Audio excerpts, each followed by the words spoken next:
Exercise 16.2 जो हम देख रहे थे प्रश्नावली अपनी, उसमें हमने 1 से लेकर 9 तक की प्रॉब्लम को डिस्कस कर लिया था। उसके आगे की जो प्रॉब्लम है हम उनको डिस्कस करेंगे। देखिए बहुत ही इंपॉर्टेंट प्रॉब्लम है। आप सबसे पहले जो प्रॉब्लम है उसको अच्छे से रीड करें और उसके बाद उसको हम सॉल्व करने की कोशिश करेंगे। तो हमारे पास जो प्रॉब्लम है, इसके बाद जो नेक्स्ट प्रॉब्लम है वो है आपके पास प्रॉब्लम नंबर 10। तो प्रॉब्लम नंबर जो 10 है आपके पास 10 है, ए किसी पुस्तक की 90% समस्याओं को तथा बी उसी पुस्तक की 70% समस्याओं को हल कर सकता है। ए किसी पुस्तक की 90% समस्याओं को हल कर सकता है और बी उसी पुस्तक की 70% समस्याओं को हल कर सकता है। पुस्तक से यादृच्छिक चयनित किसी समस्या को हमने कोई भी एक सवाल उठाया, यादृच्छिक चयनित किसी भी समस्या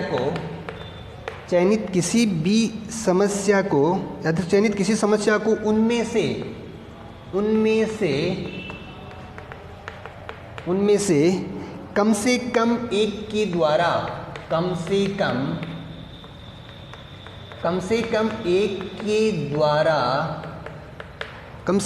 के द्वारा हल किए जाने की प्रायिकता ज्ञात कीजिए। तो कम से कम एक के द्वारा हल किए जाने की प्रायिकता ज्ञात कीजिए। ये हमें सॉल्व करना है।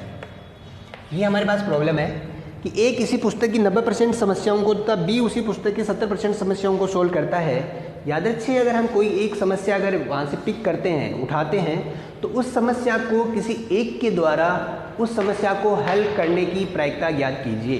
तो ये हमारे पास एक सवाल है। आपने यहाँ पे लाइन में देखा कि यादृच्छिक चयनित किसी उनमें से कम एक के द्वारा हल किए जाने की प्रायिकता।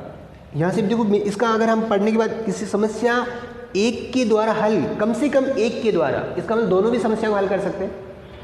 प्रॉब्लम कब, जो समस्या मेरी हल कब होगी, जब उनमें से कोई भी एक अगर हल कर देता है, कोई भी एक, या ए या बी या दोनों एक साथ हल कर दे, तब भी हमारी समस्या हल हो जाएगी।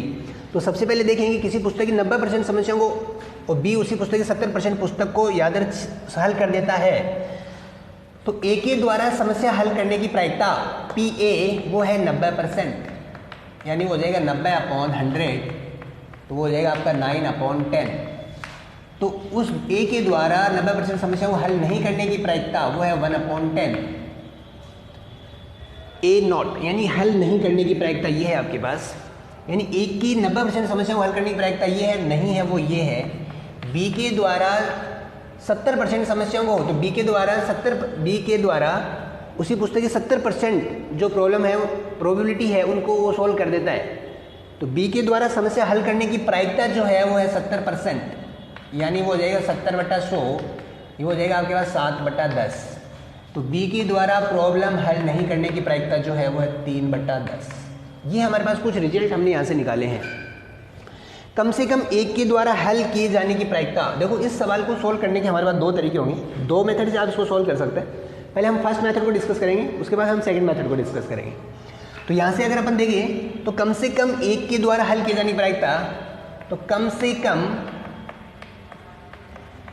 कम एक के द्वारा हल किए जाने की प्रायिकता हमें निकालनी है।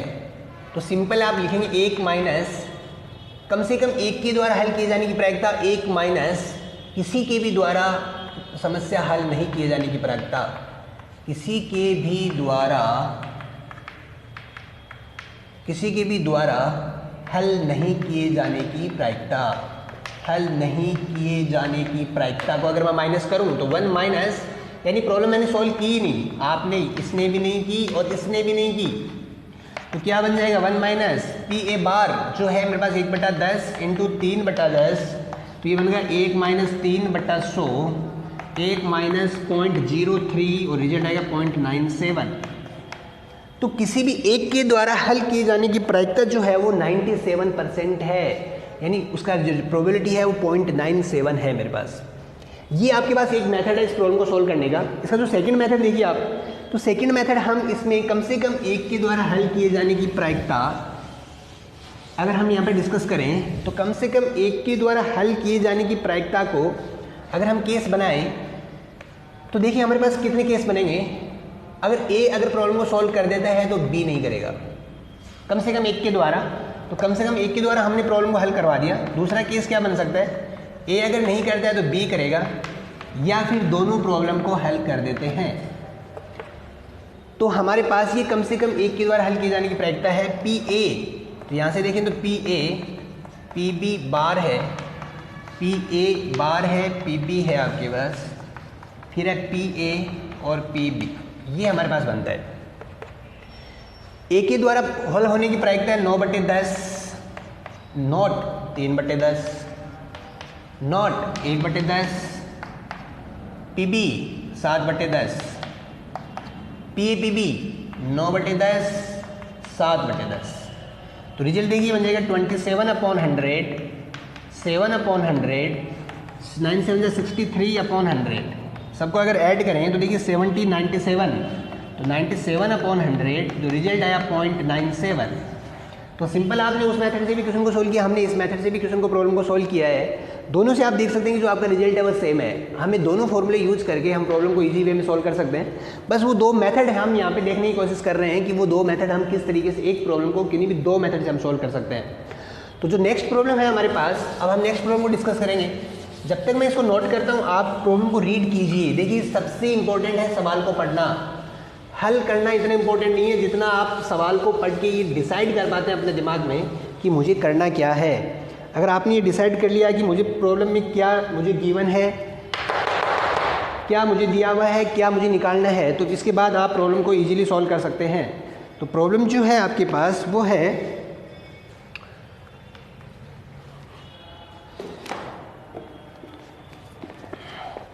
तीन विद्यार्थियों को गणित की एक समस्या को हल करने के लिए दिया गया।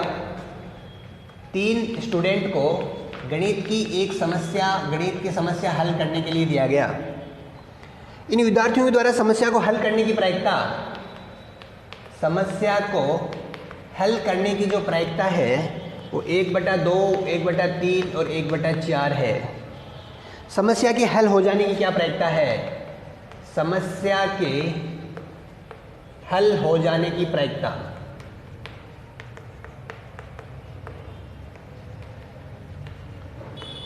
हमें बतानी है। तो समस्या के हल हो जाने की प्रायिकता यहाँ से हमें देखनी है। तो वो देखिए आप सबसे पहले कैसे सॉल्व करते हैं। तीन विद्यार्थियों को गणित की एक समस्या दी जाती है और तीनों विद्यार्थियों के द्वारा उस गणित की समस्या को हल करने की जो प्रायिकता है वो 1/2, 1/3 और 1/4 है। हमें यहाँ पे ये बताना है कि समस्या के हल हो जाने की प्रायिकता क्या है।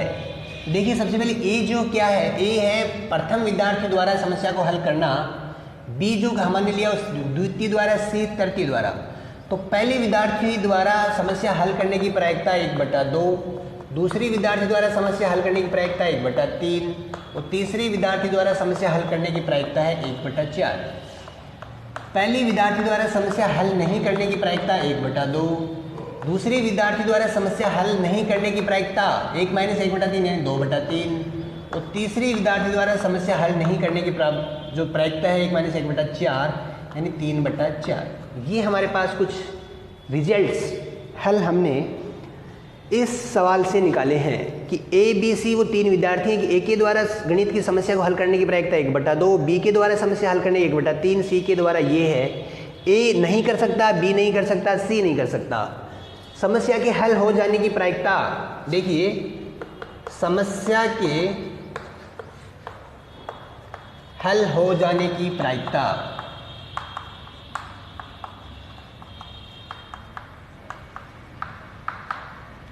एक माइनस समस्या के हल नहीं होने की प्रायिकता। समस्या के हल नहीं होने की प्रायिकता। और समस्या हल कब नहीं होगी, जब तीनों से ही समस्या हल नहीं होगी। अगर तीनों विद्यार्थी समस्या को हल नहीं कर पाएंगे तो समस्या हल नहीं होगी। ये बन जाएगा 1/2, 2/3 और 3/4। इसको सोल्व करें तो हमारे पास बनेगा ये, तो ये बन गया 1 - 1/4। एक एलसीएम आ गया हमारे पास 4, तो 4 माइनस 1 तो बन गया 3/4।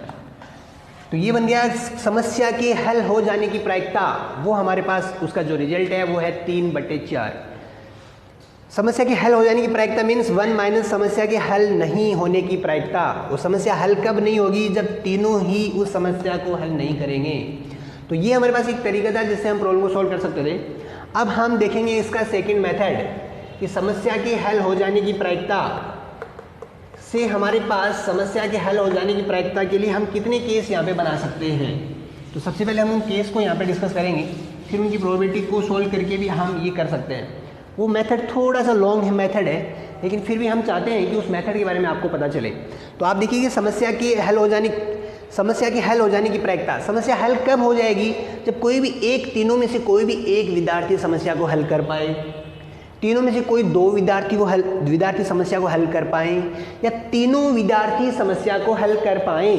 तो किसी भी एक के द्वारा कोई एक, तो कितने केस होंगे। पहला केस, कोई एक अगर समस्या हल कर देता है, ए समस्या हल करेगा तो बी सी नहीं करेंगे, बी अगर समस्या सॉल्व कर देता है तो ए सी नहीं करेंगे, सी अगर समस्या सॉल्व कर देता है तो बी ए बी नहीं करेंगे। एक हमारे पास ये 3 केस बनते हैं। इसके बाद बनते हैं अगर 2 प्रॉब्लम को सॉल्व कर दें और तीसरा नहीं करें, कोई 2 हमारे पास जो प्रॉब्लम है उसको सॉल्व करें, तीसरा नहीं करें, कोई 2 हमारे पास प्रॉब्लम को सॉल्व करें और तीसरा नहीं करें। सिंपल है हमारे पास। यहाँ से हमने देखा सी नहीं किया, ए नहीं किया, बी नहीं किया, यानी 2 ने प्रॉब्लम सॉल्व किया या फिर तीनों ने प्रॉब्लम सॉल्व की। तो यहाँ से देखिए गुणन प्रतिलोम यानी गुणन प्रमेय का अगर आप यूज करें, अब इनकी सबकी प्रायिकता अगर आप मल्टीप्लाई करते हैं तो देखिए पी ए उसके होने की प्रायिकता 1/2, पी बी बार नहीं होने की वहाँ से लेंगे 2/3 और 3/4। फिर देखिए पी बी की ए नोट सी नोट वहाँ से लेंगे, वो हो जाएगा 1/2, बी यहाँ से लेंगे 1/3, सी नोट 3/4 प्लस ए और बी ने नहीं किया तो बन गया 1/2 गुणा 2/3 गुणा सी ने किया 1/4 प्लस ए और बी के करने की प्रायिकता 1/2 गुणा 1/3, सी के नहीं करने की 3/4 प्लस ए ने समस्या सॉल्व नहीं की 1/2, बी और सी ने समस्या सॉल्व की 1/3 और 1/4 प्लस ये केस देखिए ए ने प्रॉब्लम सॉल्व की यानी 1/2, बी ने नहीं की 2/3, सी ने प्रॉब्लम सॉल्व की 1/4 प्लस तीनों ने प्रॉब्लम सॉल्व की 1/2 गुणा 1/3 गुणा 1/4। बस इसको हम हल कर लेते हैं। इसको अगर आप हल करते हैं तो देखिए 2 से 2, 3 से 3, 1/4 प्लस यहाँ से सॉल्व करें 1/8 प्लस 2 से 2, 1/12 प्लस 3 से 3, 1/8 प्लस 1/24 प्लस 1/12 प्लस 1/24। ये हमारे पास केस बनता है। अब हमें इस केस को सॉल्व करना है। तो ये जो हमने केस बनाए ऊपर, इसको मैं यहाँ से नोट कर लेता हूँ, ये फिर ये हटा देता हूँ आपके पास। ये इसको सॉल्व कर लेते हैं अपन। तो इसको अगर हम सॉल्व करें यहाँ से, अब हमें बस ये न्यूमेरिकल वैल्यू सॉल्व करनी है। तो यहाँ से देखिए 1/4 हमारे पास 1/4 है प्लस 1/8 1/8 2 1/8 है हमारे पास प्लस 1/12 1/12 2 ही हमारे पास 1/12 है प्लस 1/24 2 ही हमारे पास 1/24 है। तो 1/4 प्लस 1/4 प्लस 2/12 प्लस इसको कट करेंगे तो 1/12 ऐड किया तो ये अगेन ट्वाइस, तो ट्वाइस ऑफ 1/4 प्लस ये थ्राइस, ये 3 हो जाएगा 3/12 कट किया तो ये बन गया 1/2 और 1/4। इसका एलसीएम लिया, सोल्व किया तो आंसर है 3/2। तो इस तरीके से आप इसके ये केस भी बना के हम इस प्रॉब्लम को इजीली सॉल्व कर सकते हैं। इसके बाद हम देखेंगे इसकी नेक्स्ट प्रॉब्लम। तो जो नेक्स्ट प्रॉब्लम है वो है क्वेश्चन नंबर 12। तो सबसे पहले आप जो प्रॉब्लम है उसको रीड कीजिए एक बार। उसको आप जब तक मैं इसको ये साफ करता हूँ तब तक आप उसको सोल्व करने की कोशिश कीजिए। देखिए कि क्वेश्चन को क्या समझ में आ रहा है आपके पास। किसी भी प्रॉब्लम को सोल्व करने से ज़्यादा ज़रूरी होता है कि क्वेश्चन रीड करके मैं ये डिसाइड कर पाऊँ कि मुझे इसमें करना क्या है। तो सिंपल सबसे पहले आपको यही देखना है कि मुझे प्रॉब्लम में करना क्या है। तो जो प्रॉब्लम है आपके पास, तो नेक्स्ट प्रॉब्लम है प्रॉब्लम नंबर 12 जो है, एक थैले में 5 सफ़ेद और तथा 3 काली गेंदें हैं। एक थैला है मेरे पास जिसमें 5 सफ़ेद तथा 3 काली गेंदें हैं। 3 काली गेंदें हैं।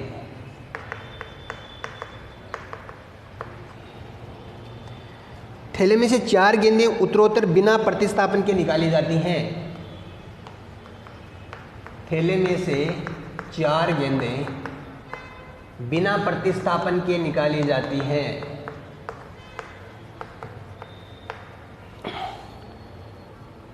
इन गेंदों के एकांतर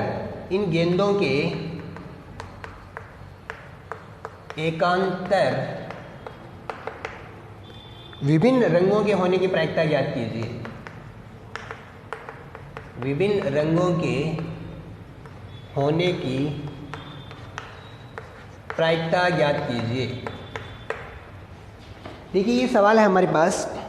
सवाल हमें दिया गया कि हमारे पास एक थैला है जिसमें 5 सफ़ेद और 3 काली गेंदें हैं और इनमें से इस थैले में से 4 गेंदों को उत्तरोत्तर बिना प्रतिस्थापन किए अगर निकाला जाता है तो इन चारों गेंदों के एकांतरतः अलग अलग कलर होने की प्रायिकता ज्ञात कीजिए। तो एकांतरतः विभिन्न कलर, यानी एक विभिन्न कलर मतलब पहले अगर आपके पास सफ़ेद है तो फिर काली आएगी और फिर काली के बाद वापस सफ़ेद आएगी। तो एकांतरतः विभिन्न कलर होने की प्रायिकता हमें निकालनी है। तो सिंपल देखेंगे, आपके पास जो सवाल है, आपके पास ये सवाल था, वो सवाल के साथ ही ये आपके पास थैला था। ये आपका सवाल, ये आपका थैला, और उस थैले में आपके पास 5 सफ़ेद गेंद हैं प्लस 3 काली गेंदें हैं। सफ़ेद मतलब होता है वाइट का लिया हम, W ब्लैक यानी B। तो W और B हमने यहाँ से इन बॉलों के लिए लिया है।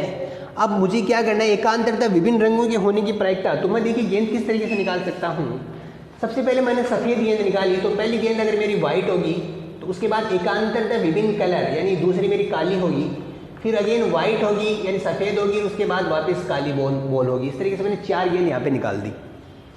4 गेंद के बाद देखिए ये तो एक केस है मेरे पास। यहाँ से जरूरी नहीं कि मैं सफ़ेद स्टार्ट करूँ, जब पहली बार निकालूँ हो सकता है मेरे पास काली गेंद आए, तो उसके बाद मेरे को सफ़ेद गेंद निकालनी है, उसके बाद मेरे को B यानी वापस काली और उसके बाद वापस सफ़ेद। तो इस तरीके से ये चीज़ें जो बनती हैं हमारे पास, तो ये है मेरे पास बिना प्रतिस्थापन गेंदों के एकांतरतः विभिन्न रंगों के होने की प्रायिकता। तो ये 2 केस मेरे पास बनते हैं। तो एकांतरतः है विभिन्न रंगों के होने की जो प्रायिकता हमें निकालनी है आपको यहाँ से, तो वो बन जाएगा आपके पास प्लस इसकी प्रायिकता। तो ये देखिए आप यहाँ से गुणन पर में यहाँ पे यूज कर सकते हैं। तो वाइट बॉल फर्स्ट होगा आपके पास, वाइट बॉल आने की प्रोबेबिलिटी, फिर आपको ब्लैक बॉल निकालनी है अगेन, फिर अगेन वाइट निकालनी है, अगेन आपको ब्लैक यानी काली गेंद। फिर पहले अगर आप ब्लैक निकाली तो फिर निकालेंगे वाइट, फिर अगेन ब्लैक और फिर अगेन वाइट। इस तरीके से हम चलेंगे। तो देखिए पहली गेंद सफ़ेद आने की प्रायिकता 5 सफ़ेद है 5/8, काली गेंद निकालेंगे 3/7। आपने गेंद को प्रतिस्थापित नहीं किया। सफ़ेद 4/6, ब्लैक 2/5 प्लस पहली गेंद आपने काली निकाली तो 3/8, फिर आपने सफ़ेद निकाली तो 5/7, प्रतिस्थापित नहीं किया आपने, फिर ब्लैक 2/6 और फिर आ गई 4/5। तो ये हमारे पास केस बनता है।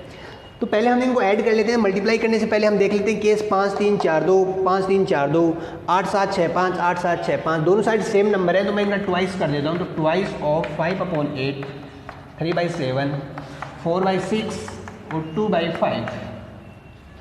कट करें तो 5 से 5 कट है आपके पास, 4 2 8 है आपके पास, 3 2 6 है, 2 से 2 कट है, आंसर है आपका 1/7। तो यहाँ पे सिंपल हम देख सकते हैं। तो दोनों गेंद 4 गेंदों के एकांतरतः विभिन्न रंगों के आने की जो प्रायिकता होगी आपके पास, तो वो जो प्रायिकता है हमारे पास वो होगी 1/7। तो इस तरीके से हमने प्रॉब्लम नंबर 12 को यहाँ पे सोल्व किया। इसके बाद देखेंगे हम नेक्स्ट प्रॉब्लम, और वो है आपके पास 13। और प्रॉब्लम 13 के साथ ही आपके पास एक्सरसाइज 16.2 कंप्लीट हो जाएगी। 16.2 कंप्लीट होने के बाद आपको इसके एग्जाम्पल करने, अगर किसी भी उदाहरण में अगर आपको प्रॉब्लम आती है तो आप व्हाट्सअप कर सकते हैं। टाइम ये है कि हमें ईमानदारी से अपनी प्रॉब्लम को सॉल्व करना है, बिना किसी दिमाग में कुछ कन्फ्यूजन लाए बिना। तो आपको विश्वास अपने अंदर रखना है और आपको जो विश्वास है वो आपको अपने अंदर आपको विश्वास रखना है, अपने माता पिता में आपको विश्वास रखना है और आपके विद्यालय में आपको विश्वास रखना है कि हम एक बहुत अच्छा रिजल्ट डेवलप करेंगे। और इसी विश्वास के साथ हम जो लास्ट प्रॉब्लम हम यहाँ पे डिस्कस कर रहे हैं, तो प्रॉब्लम नंबर जो 13 है आपके पास, एक विशेष समस्या को ए और बी द्वारा स्वतंत्र रूप से हल करने की प्रायिकताएं 1/2 और 1/3 है। ए और बी के द्वारा विशेष समस्या को हल करने की प्रायिकता हमें दी हुई है। यदि दोनों स्वतंत्र रूप से समस्या हल करने का प्रयास करते हैं तो प्रायिकता ज्ञात कीजिए। दोनों स्वतंत्र रूप से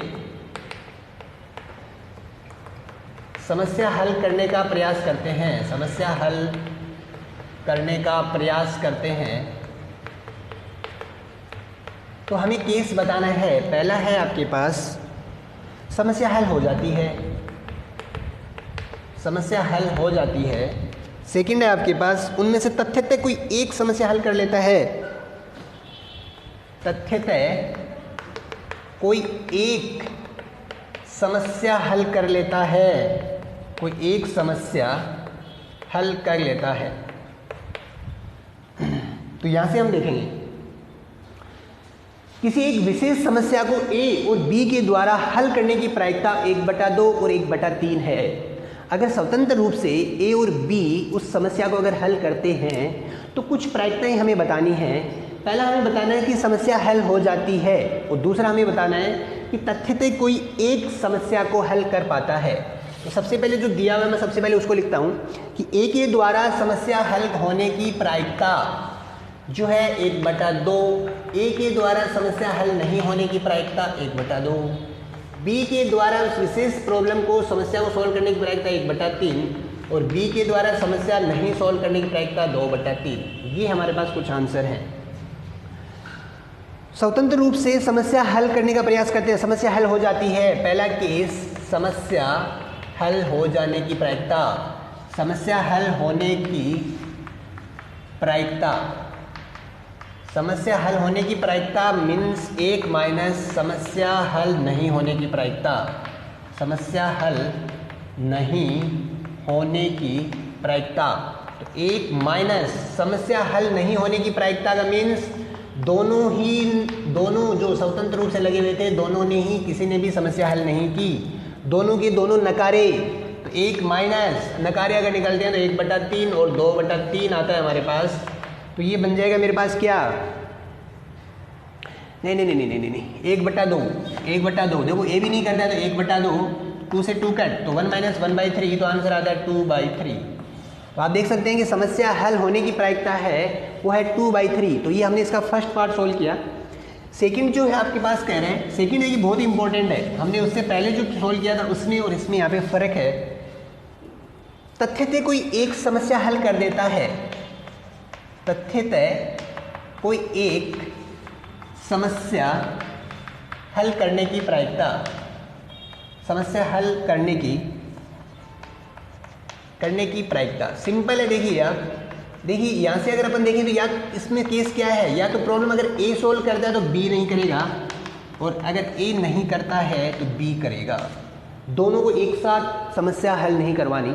तथ्यतः कोई एक, दोनों में से कोई एक अगर समस्या को सॉल्व करता है तो P A 1/2, P B not 2/3, P A not 1/2, P B 1/3। बस हमें इसको सॉल्व करना है। 2 से 2 कट नहीं करेंगे, कट बन जाएगा 2/6 प्लस 1/6।